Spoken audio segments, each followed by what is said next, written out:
నమస్తే, welcome to Suman TV. నేను విష్ణు. ప్రస్తుతంతో పాటు మార్కెట్ అనలిస్ట్ రేవంత్ చలంలా ఉన్నారు. వారితో మాట్లాడదాం. సార్ నమస్తే. సార్ రేవంత్ గారు నమస్తే అండి. సార్ రేవంత్ గారు, ఈ మధ్య ఎక్కడ చూసినా కూడా గిఫ్ట్ సిటీ అదేవిధంగా గిఫ్ట్ నిఫ్టీ అనే పదాలు ఎక్కువగా వినిపిస్తున్నాయి. అది అసలు ఈ గిఫ్ట్ సిటీ అంటే ఏంటి? ఈ గిఫ్ట్ సిటీని ఇండియాలో ఎందుకు స్టార్ట్ చేయబోతున్నారు? తాకట్టులో ఉన్న బంగారాన్ని విడిపించి ఆ రోజు ఆన్లైన్ రేటుకే మేము కొంటాం. Sharma gold company. సార్, మనకి గిఫ్ట్ సిటీ అనేది దాదాపుగా ఒక 15 సంవత్సరాల భారతీయుల కళ, భారతదేశం కళ. సో బేసిక్గా మనకి గిఫ్ట్ సిటీ అన్న వర్డ్లోనే G stands for Gujarat. So బేసిక్గా అక్కడ అర్థం అవుతుంది. It was started in the Gujarat in between Ahmedabad and Gandhinagar. అది గాంధీనగర్ డిస్ట్రిక్ట్లోకి వస్తుంది. So Gujarat international financial tech city. So బేసిక్గా అదేదో మనకు హైటెక్ సిటీ లాగా హైదరాబాద్లో ఒక భాగం లాగా కాకుండా సపరేట్గానే ఒక సిటీ లాగానే బిల్డ్ చేస్తుంది. ఒక ప్రాంతాన్ని సెలెక్ట్ చేసుకొని అందులోనే domestic and international zone, 2 different జోన్స్గా భాగం చేసుకొని అక్కడ సపరేట్గా బిల్డ్ అవుతున్నటువంటి ఒక సిటీ. ఒక రకంగా చెప్పాలంటే it's a future financial and tech city.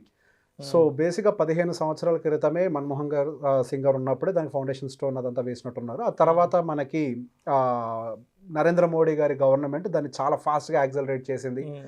దాని మీద ఎక్కువ ఫోకస్ పెట్టింది. సో ఇంతకుముందు మనకి నిఫ్టీ విషయంలో మనం ఏదైనా మాట్లాడుకుంటే SGX నిఫ్టీ, సింగపూర్ నిఫ్టీ అని మాట్లాడుకుంటుండేవాళ్ళం. కానీ ఇప్పుడు మనకి అది వచ్చేసరికి గిఫ్ట్ నిఫ్టీ అని మాట్లాడుతున్నాం. So it is listed in India. ప్రీవియస్గా it is listed in Singapore. ఇప్పుడు ఏమైంది, అది కాస్త మన ఇండియాలో లిస్ట్ అయింది. సార్ ఇండియాలో లిస్ట్ అయింది కదా అని చెప్పేసి మనం ఇండియన్స్ ట్రేడ్ చేయగలుగుతామా? కాదు. డిఫరెన్స్ ఏంటి అని అంటే గిఫ్ట్ సిటీ అనేది ఒక ఇంటర్నేషనల్ మార్కెట్.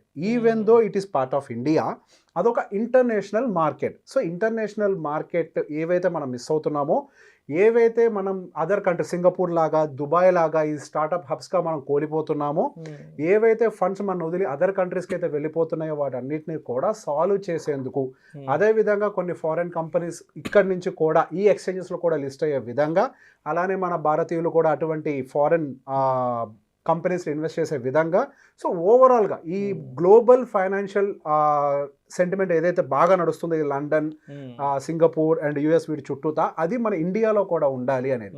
ఇన్ఫ్యాక్ట్ మనకి 5 ట్రిలియన్ ఎకానమీ అనే కాలం మన భారతీయులకు ఎప్పటి నుంచో ఉంది. మన ప్రధానమంత్రి గారు కూడా చెప్తూనే ఉన్నారు మనకి, going further will be 5 trillion economy అని. సో ఒక రకంగా ఈ 5 ట్రిలియన్ ఎకానమీ రీచ్ అవ్వటం కోసం మనకి గిఫ్ట్ సిటీ అనేది చాలా పెద్ద యాడెడ్ అడ్వాంటేజ్. ఇన్ఫ్యాక్ట్ ఈ గిఫ్ట్ సిటీ లేకపోతే మేబీ మనకు 5 ట్రిలియన్ ఎకానమీ అనేది ఇంకొంచెం దూరంగా జరుగుతుండేది. బట్ ఈ గిఫ్ట్ సిటీ అనేది మనకి చాలా దగ్గరగా తీసుకొస్తుంది. సో బేసిక్ ఈ గిఫ్ట్ సిటీకి సంబంధించి ఇది లేకపోతే మన పరిస్థితులు ఏంటి, ఇది రావటం వల్ల మనకు వచ్చేటువంటి అడ్వాంటేజ్ ఏంటి అనేది ఫస్ట్ మనం గమనిద్దాం. సో బేసిక్ ఇదంతా కూడా ఈ బిజినెస్ ఎకో సిస్టమ్ చుట్టూతో తిరిగేది. ఏదైనా కానీ అటు మనకి స్టాక్ మార్కెట్ అయి ఉండొచ్చు, లేకపోతే ఈ స్టార్టప్ హబ్స్ అయి ఉండొచ్చు, ఏమైనా ఒక బిజినెస్ ఎకో సిస్టమ్ చుట్టూ జరిగేవి. సో బేసిక్గా మనకి మేజర్గా ఇండియాలో ఉన్నటువంటి ప్రాబ్లమ్స్ ఏంటి అని అంటే, బిజినెస్ చేసే వాళ్ళ కార్పొరేట్స్కి ఫస్ట్ టాక్సేషన్. మన ఇండియాలో వచ్చేసరికి సుమారుగా 25.17% టాక్సేషన్ మనకి ఇండియన్ కార్పొరేట్స్ మీద ఉంది. అదే మనం దుబాయ్లో చూసుకుంటే 0%, మలేషియాలో 3%, సింగపూర్లో somewhere around 17%. So that is the one major reason why company shift there like వాళ్ళ మేజర్కి సంబంధించిన హెడ్ క్వార్టర్ వాట్ ఎవర్ వాళ్ళ మెయిన్ లిస్టింగ్ అంతా కూడా సింగపూర్ లాంటి వాటిల్లో పెట్టుకొని సబ్సిడరీ కింద ఇండియాకి వస్తున్నారు. సో బికాస్ వాళ్ళకి అక్కడ ఉన్నటువంటి టాక్సేషన్స్ అనేవి చాలా తక్కువగా ఉంటాయి కాబట్టి అక్కడ షిఫ్ట్ చేసే ప్రయత్నం చేస్తున్నారు. సో దీనివల్ల మనకు కూడా ఏం జరుగుతోంది, ఎకానమీ లూజ్ అవుతున్నాం. ఇప్పుడు ఫర్ ఎగ్జాంపుల్ ఒక స్మాల్ స్కేల్లో మాట్లాడదాం. ₹1 కోటి సంపాదిస్తుంది అనుకోండి ఒక కంపెనీ ఇన్కమ్ కింద.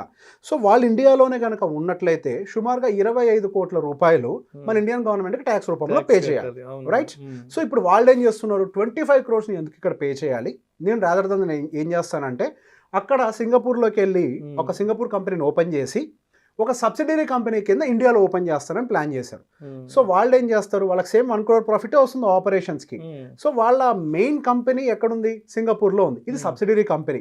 సో రాయల్టీ కింద మాకు వచ్చే ప్రాఫిట్స్లో 90% మీ మెయిన్ కంపెనీకి పే చేయాలని చెప్పి 90 లక్షల రూపాయలు అక్కడికి ట్రాన్స్ఫర్ చేసేసి కేవలం 10 లక్షలే మా నెట్ ప్రాఫిట్ అని చెప్పి ఇక్కడ కేవలం వాళ్ళు ఎంత పే చేస్తారని అంటే 2.5 లక్షల రూపాయలు మాత్రమే ఇన్కమ్ ట్యాక్స్ పే చేస్తారు. ₹1 కోటి ఇంతకుముందు ఎంత పే చేసేవాళ్ళు అంటే 25 లక్షలు. ఇప్పుడు ఇక్కడ 2.5 లక్షలు మాత్రమే పే చేస్తారు. అక్కడికి 90 లక్షలకి తీసుకెళ్ళిపోయారు కదా, అక్కడ కేవలం అందులో 17%. సో వాళ్ళకి యావరేజ్ ప్రాఫిట్ పర్సంటేజ్ అనేది పెరుగుతుంది. సో బేసిక్గా ఈ వెంచర్ క్యాపిటలిస్టులు వీళ్ళందరూ కూడా ఉన్నారు కదా, సో వాళ్ళందరూ కూడా ప్రెషరైజ్ చేస్తున్నారు. అంటే పర్టికులర్గా సింగపూర్లో మెయిన్ ఎవరైతే ఓపెన్ చేసి ఇండియాలో సబ్సిడరీ పెడుతున్నారో వాళ్ళ మీదనే ఎక్కువ ఇంట్రెస్ట్ కూడా చూపిస్తున్నారు టు సేవ్ ట్యాక్స్. ఎందుకనంటే మనకి నెట్ ప్రాఫిట్ అనేది ఆఫ్టర్ ట్యాక్సెస్ అన్ని పే చేయంగా ఎంతైతే మిగులుతుందో అదే నెట్ ప్రాఫిట్ అవుతుంది. సో ఈ ఇన్వెస్టర్స్ కూడా ఆ పర్టికులర్ పాయింట్ ఆఫ్ వ్యూలోని వెంచర్ క్యాపిటలిస్ట్ ఇన్వెస్టర్స్ అంటే వాళ్ళు కూడా ఆ పర్టికులర్ పాయింట్ ఆఫ్ వ్యూలో ఇంట్రెస్ట్ చూపించడంతో చాలా స్టార్టప్స్ మన ఇండియాను వదిలేసి వేరే కంట్రీస్కి వెళ్ళిపోయి స్టార్ట్ చేస్తున్నాయి. ఇది one of the major problem. And రెండోది వచ్చేసరికి మన ఇండియన్ కంపెనీస్ ఏమన్నా వేరే కంట్రీస్లో స్టార్ట్ చేయాలనుకుంటున్నాయి, వాళ్ళకి సంబంధించిన బ్రాంచెస్ను లేకపోతే వాళ్ళకి సంబంధించిన కంపెనీస్ని. సో అక్కడ స్టార్ట్అప్ చేయాలి అని అంటే దానికి సంబంధించి ఫండ్ రిక్వైర్మెంట్ ఉంటుంది, దానికి చాలా లోన్స్ కావాలి. ఆ లోన్స్ మీట్ అవ్వాలి అని అంటే మన దగ్గర వీళ్ళు బాగా బిజినెస్ చేసినటువంటి డాక్యుమెంట్స్ తీసుకెళ్ళి అక్కడ బ్యాంక్స్కి ఇస్తే ఆ బ్యాంక్స్ వాటిని యాక్సెప్ట్ చెయ్యవు. బికాస్ ఆ డాక్యుమెంట్స్ అన్నీ కూడా వేరే కంట్రీకి సంబంధించినటువంటివి. అక్కడ ఫినాన్షియల్ ట్రాన్సాక్షన్స్కి సంబంధించి అక్కడ బ్యాంక్స్ ఇచ్చే ట్రాన్సాక్షన్స్ ఆ స్టేట్మెంట్స్ని యాక్సెప్ట్ చేస్తూ ఉంటారు. సో ఈ ప్రాబ్లం చాలా పెద్దగా అయిపోయింది. అంటే మన ఇండియన్ కంపెనీస్ వేరే కంట్రీస్కి వెళ్ళి బిజినెస్ చేయాలి అని అంటే అది one of the most difficult task కింద మారిపోయింది. సో దాన్ని సాల్వ్ చేసేందుకు ఈ మధ్య ఒకసారి HDFC బ్యాంక్ యూఎస్లో కూడా వాటికి సంబంధించిన బ్రాంచెస్ను ఓపెన్ చేసి సో అక్కడ ఇండియన్ కంపెనీస్కి ఇవ్వటం లోన్స్ లాంటివి ట్రై చేస్తుంది. కానీ that was increasing the capital, and వాళ్ళు కూడా క్యాపిటల్ ఎక్స్పెండిచర్ని పెంచుతుంది. మన డబ్బుల్ని కూడా చాలా మటుకు డబ్బులు తీసుకెళ్ళి వేరే కంట్రీస్లోకి షిఫ్ట్ చేస్తుంది. అండ్ HDFC బ్యాంక్ కూడా మ్యాన్ పవర్ అంటే జాబ్ క్రియేషన్ కూడా తీసుకెళ్ళి అక్కడే పెడుతుంది. సో బేసిక్ ఈ ప్రాబ్లమ్స్ అన్నీ కూడా ఉన్నాయి. ఒకటి వాళ్ళు మ్యాన్ పవర్ని అంతా అక్కడ షిఫ్ట్ చేయాల్సి వస్తుంది, లేదా అక్కడ ఉద్యోగాలు ఇవ్వాల్సి వస్తుంది. రెండు, డబ్బులన్నీ కూడా బయటికి వెళ్ళిపోతున్నాయి. So funding our companies in international market became really difficult. And next laws. ఏదన్నా ఒక డిస్ప్యూట్ ఉంది అని అంటే మన జ్యుడిషియల్ సిస్టమ్ స్లో అన్న వర్డ్ కాదు, కానీ our judicial system is overloaded. So basic ఇక్కడ ఏదైనా ఒక కేసు ఫైల్ చేశారు కార్పొరేట్గా, ఏదన్నా పేటెంట్కి సంబంధించో లేకపోతే బిజినెస్ మోడల్కి సంబంధించో లేదా ఒక మేబీ ఒక సాఫ్ట్వేర్కి సంబంధించో ఏదైనా కేసు వేస్తే అది రిజాల్వ్ కావడానికి 6 to 12 years పడుతుంది. మన యావరేజ్గా మనకు సంబంధించిన ప్రాబ్లమ్స్ కోర్టులో రిజాల్వ్ చేసుకోవాలంటే కనీసం ఒక డికేడ్ వెయిట్ చేయాలని అంటారు. అంటే ఆల్మోస్ట్ 140 కోట్ల జనాభా ఉన్న దేశం. అదే అందుకే చెప్తున్నాను, స్లో అనట్లేదు, overloaded. It is overloaded. So బేసిక్గా ఓవర్లోడెడ్ అయిపోయి ఉంది. అదర్ కంట్రీస్లో ఏంటి అంటే విత్ ఇన్ నో టైం దాన్ని సాల్వ్ చేస్తారు. విత్ ఇన్ నో టైం అంటే maybe like ½ year to 1.5 years. So very short పీరియడ్లో దాన్ని సాల్వ్ చేస్తూ ఉంటారు. సో బేసిక్ ఇక్కడ ఇంత టైం పట్టడం వల్ల వాళ్ళు దేని మీద అయితే కేసు ఫైల్ చేశారో ఆ కేసు క్లియర్ అయ్యే టైంకి వాళ్ళకి రియల్ బిజినెస్ అడ్వాంటేజ్ ఉండకపోవచ్చు, వాళ్ళ బిజినెస్ అడ్వాంటేజ్ను కోల్పోవచ్చు. అదే ఇంటర్నేషనల్ మార్కెట్స్లో అది ఇమీడియట్గా రిజాల్వ్ అవుతుంది. కాబట్టి అది కూడా one of the reason our companies అక్కడ లిస్ట్ అవడానికి కూడా ఇష్టపడుతున్నాయి, అంటే అక్కడే వాళ్ళు స్టార్ట్ చేయడానికి కూడా. సో దాంతోపాటుగా మన ఇండియన్ ఇన్వెస్టర్స్ ఫారెన్ మార్కెట్స్లో ఇన్వెస్ట్ చేయడం అనేది one of the biggest dream. Apple లాంటి కంపెనీస్లో, ఫేస్బుక్ లాంటి కంపెనీస్లో, మైక్రోసాఫ్ట్ లాంటి కంపెనీస్లో కనుక షేర్లు కొనాలి అని కోరుకుంటుంది. అందరూ అనుకుంటూ ఉంటాం మేము ఇప్పుడు కొంటున్నాం కదా అదర్ ప్లాట్ఫామ్స్ నుంచి అని. ప్రాక్టికల్లీ స్పీకింగ్ ఇప్పుడు ఏవైతే మన షేర్లు కొంటున్నామో అవన్నీ కూడా మన డీమ్యాట్ అకౌంట్లోకి రావు. సో బేసిక్గా అవన్నీ కూడా అక్కడ ఒక బ్రోకర్ ఎవరైతే ఉంటారో ఆ బ్రోకర్ అనేవాళ్ళు ఇక్కడ సెకండరీ కంపెనీ పేరు మీద రిజిస్టర్ చేస్తారు. For example Zerodha is not doing any international business, but just for the word we are using. వాళ్ళేం బిజినెస్ చేయట్లేదు. ఎగ్జాంపుల్ అంటే ఆ పేర్లు ఈజీగా అర్థమవుతాయి కాబట్టి. Zerodha అనే కంపెనీ ఇంటర్నేషనల్ మార్కెట్స్లో షేర్స్ కొనడానికి ఇక్కడ ఇండియా నుంచి అలౌ చేస్తుంది అనుకోండి. అక్కడ ఏదో న్యూయార్క్ క్యాపిటల్ ఒక బ్రోకరేజ్ దగ్గర వాళ్ళు ఆర్డర్ ప్లేస్ చేస్తారు, మాకు ఇన్ని షేర్స్ ఇవ్వండి అని. సో మనకి రెగ్యులర్గా ఏం జరుగుతుంది, మన డీమ్యాట్ అకౌంట్లో కదా రిజిస్టర్ అవ్వాల్సింది, కానీ వాళ్ళు ఏం చేస్తారని అంటే Zerodha పేరు మీద మాత్రమే షేర్స్ని అలాట్ చేస్తారు. అర్థమైంది కదా. సో బేసిక్గా డైరెక్ట్గా మన అకౌంట్లో ఉండవు, మన అకౌంట్లో కనిపిస్తాయి అంతేకాని మన పేరు మీద ఉండవు. సో ఇక్కడ ఎవరు దివాలా తీసినా వీళ్ళిద్దరిలో సో బేసిక్గా మన పెట్టుబడులకి చాలా రిస్క్ అవుతుంది. సో మనం దానికి అగెనెస్ట్గా ఫైట్ చేయాలి అని అన్నా అక్కడ మన లాస్ పనికిరావు. సో మన ఆ కంట్రీకి సంబంధించిన లాస్కి అకార్డింగ్లీ ఫైట్ చేయాలి. It will take time and huge costing. So ఈ ప్రాబ్లమ్స్ అన్నిటిని సాల్వ్ చేసేదే ఈ గిఫ్ట్ సిటీ. సో బేసిక్ ఇందులో ఉన్నటువంటి అడ్వాంటేజ్ ఏంటి అని అంటే ఇందాక ఫస్ట్ కార్పొరేట్కి సంబంధించి టాక్సేషన్ చెప్పాను కదా. సో గిఫ్ట్ సిటీలో లిస్ట్ అంటే ఆ ఫామ్ అయ్యే ఒక కంపెనీ ఇండియన్ కంపెనీ కింద ఉండదు.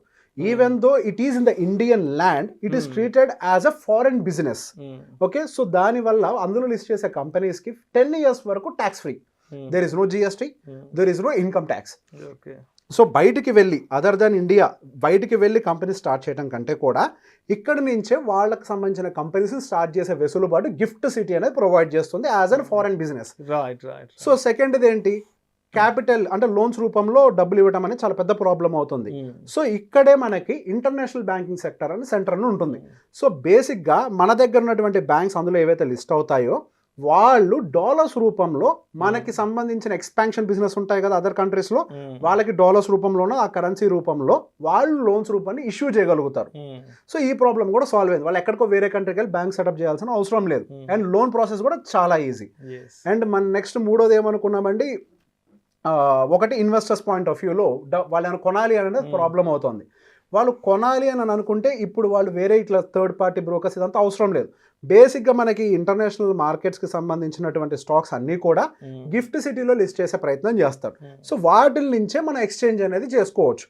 అండ్ మన కంపెనీస్ అక్కడ ఎక్స్చేంజ్ చేసుకోవాలన్నా కానీ చాలా ప్రాబ్లం అవుతుంది. మన కంపెనీస్ డైరెక్ట్గా లిస్ట్ చేయాలన్నా కానీ అదర్ ఎక్స్చేంజ్ చేసుకో చాలా పెద్ద ప్రాబ్లం. ఇప్పుడు మన కంపెనీస్ కానీ అదర్ కంట్రీస్ కంపెనీస్ కానీ ఈ గిఫ్ట్ సిటీలో లిస్ట్ అయ్యి ఈ గిఫ్ట్ సిటీ ఎక్స్చేంజెస్ నుంచి ట్రేడ్ అవుతూ ఉంటాయి. ఇందాక మీకు చెప్పా ఇందులో రెండు ఉంటాయి, గిఫ్ట్ డొమెస్టిక్, గిఫ్ట్ ఇంటర్నేషనల్, రెండు ఉంటాయి. So gift domestic is just like an other city, ముంబైలో ఎట్లుంటుందో అలానే ఉంటుంది ఇది కూడా. గిఫ్ట్ ఇంటర్నేషనల్ అనేది ఇట్ ఈజ్ అందులో మనకు పర్టికులర్గా మన లోకల్ లాస్ అని పనిచేయవు. సో ఇంటర్నేషనల్ లాస్ అన్న వాటిని బేస్ చేసుకొని సింగపూర్ ఆర్బిట్రేషన్ అంటే అక్కడ వాటితో టైఅప్ అయి ఆ కేసెస్కి సంబంధించి కూడా స్పీడ్గా రిజాల్వ్ చేసే ప్రయత్నం చేస్తూ ఉంటారు. మనకు రెగ్యులర్గా కోర్ట్స్లో వాటిని రిజాల్వ్ చేయాలి అని అంటే, లేదా మన డొమెస్టిక్ కంపెనీ ఏదైనా ఇంటర్నేషనల్ కోర్ట్స్లో ఫైట్ చేయాలన్న టైం టేకింగ్ ప్రాసెస్. సో ఈ గిఫ్ట్ సిటీకి సపరేట్గా ఒక ఈ సింగపూర్ వాటితోటి టైఅప్ అయ్యి అక్కడ ఉన్నటువంటి ఆర్బిట్రేజ్ లాస్ తోటి టైఅప్ అయి వాటిని ఫాస్ట్గా రిజాల్వ్ చేసే ప్రయత్నం చేస్తారు. సో లా పరంగా, ఫండింగ్ పరంగా, ఎక్స్చేంజ్ పరంగా, వీటన్నిటి పరంగా కూడా మన దగ్గర నుంచి బయటికి ఏవైతే ఫండ్స్ వెళ్ళిపోతున్నాయో ఆ ఫండ్స్ బయటికి వెళ్లకుండా, ఇన్ఫ్యాక్ట్ ఇప్పుడు మన కంట్రీ నుంచే కాదు చాలా కంట్రీస్ నుంచి ఈ పర్టికులర్ ఈ సింగపూర్ లాంటి వాటిల్లోకి పెట్టుబడులు వెళ్ళడానికి కారణం వాళ్ళకు ఉన్నటువంటి అట్రాక్టివ్ ట్యాక్స్ పాలసీసే. అవునవును. సో ఆ అట్రాక్టివ్ ట్యాక్స్ పాలసీస్ అనేది మన ఇండియాలో కూడా ఉంటే జస్ట్ మన కంట్రీ ఫండ్స్ ఇందులోనే ఉంటాం కాకుండా బయట కంట్రీస్ నుంచి కూడా ఆ స్టార్టప్స్ అన్ని ఈ గిఫ్ట్ సిటీలో స్టార్ట్ చేసే ప్రయత్నాలు చేస్తారు. So because it is not a direct India, it is an foreign listed, I mean it is a foreign land. ఒక రకంగా భారతదేశంలో అక్కడ కార్పొరేట్ గవర్నెన్స్ కి సంబంధించి ఒక ఫారెన్ కార్పొరేట్ గవర్నెన్స్ ఉంటుంది rather than Indian governance. So basic గా వాళ్ళకి ఏవైతే కార్పొరేట్ గవర్నెన్స్ ఓవరాల్ గా ఎక్కడైతే మంచిగా దొరుకుతున్నాయో అవన్నీ కూడా గిఫ్ట్ సిటీలో దొరుకుతాయి. సో ఓవరాల్ గా మనకి ఫండ్ ఫ్లో అనేది ఇండియాలో గనక జరిగినట్లయితే మన ఇండియా కూడా, భారతదేశం అనేది కూడా, మనకి భారత్ అనేది మనకి ప్రపంచంలోనే one of the top economy విషయంలో ఈ టాప్ రేసర్ గా మనం కూడా ముందుంటాము. ఈ లండన్ స్టాక్ ఎక్స్చేంజ్, సింగపూర్ లో ఇన్వెస్ట్మెంట్స్ ఫ్లో ఎంత స్పీడ్ గా ఉన్నాయి. సో వీటన్నిటిలాగానే మనం కూడా ఒక అట్రాక్టివ్ జోన్ అవుతాం. ఇప్పటిదాకా స్టార్ట్అప్ అనగానే సింగపూర్, దుబాయ్, మలేషియా ఇవే పాయింట్స్ వినిపిస్తూ ఉంటాయి. ఇప్పుడు నెక్స్ట్ ఆ లిస్ట్ లోకి మన ఇండియా కూడా జరుగుతుంది. స్టార్ట్అప్స్ ఎక్కడ స్టార్ట్ చేయొచ్చు అంటే ప్రపంచవ్యాప్తంగా ఇండియా అనే ఒక ఆప్షన్ ఉంది. సో మన 5 ట్రిలియన్ ఎకానమీకి ఆ కళని బూస్ట్ చేయడానికి మనకున్న ఒక పెద్ద ఆయుధం ఒక రకంగా ఈ గిఫ్ట్ సిటీ. అండ్ ఈ విషయంలో మనం మాట్లాడాలి అని అంటే గుజరాత్ ఎప్పుడు ఒక ఫార్వర్డ్ స్టెప్ తీసుకుంటూ ఉంటుంది. We have to accept and appreciate that scenario. And అలాగే మనకు అన్ని రాష్ట్రాలు కూడా ఉన్నాయి. బట్ గుజరాత్ లాంటి స్టేట్లో మ్యానుఫ్యాక్చరింగ్ సెక్టార్ డెవలప్మెంట్ అయి ఉండొచ్చు, ఆ ఫైనాన్షియల్ సెక్టార్ డెవలప్మెంట్ అయి ఉండొచ్చు, వాటి మీద వాళ్ళు పెట్టే ఫోకస్. అండ్ దానివల్ల ఆ లాస్ట్ 2 decades లో గుజరాత్లో జరిగినటువంటి డెవలప్మెంట్ అసలు అది కంపారిజన్లో కూడా లేదు. And we are lucky and fortunate today that Gift City dream came true and we'll be getting into this 5 trillion economy in soon. Yes. Right. Thank you so much, Revanth. ఎందుకంటే ఎప్పటి నుంచో ఈ gift city గురించి, gift Nifty గురించి చదువుతున్నాను కానీ but అదే డెప్త్గా ఎప్పుడు నేను కూడా దీని గురించి అనలైజ్ చేయలేదు. అండ్ ఇవాళ మీ ద్వారా మన సుమన్ టీవీ ప్రేక్షకులు కూడా గిఫ్ట్ సిటీకి సంబంధించినటువంటి పూర్తి వివరాలను, పూర్తి విశ్లేషణ తెలియజేయగలిగాను. Thank you so much, Revanth. Thank you అండి.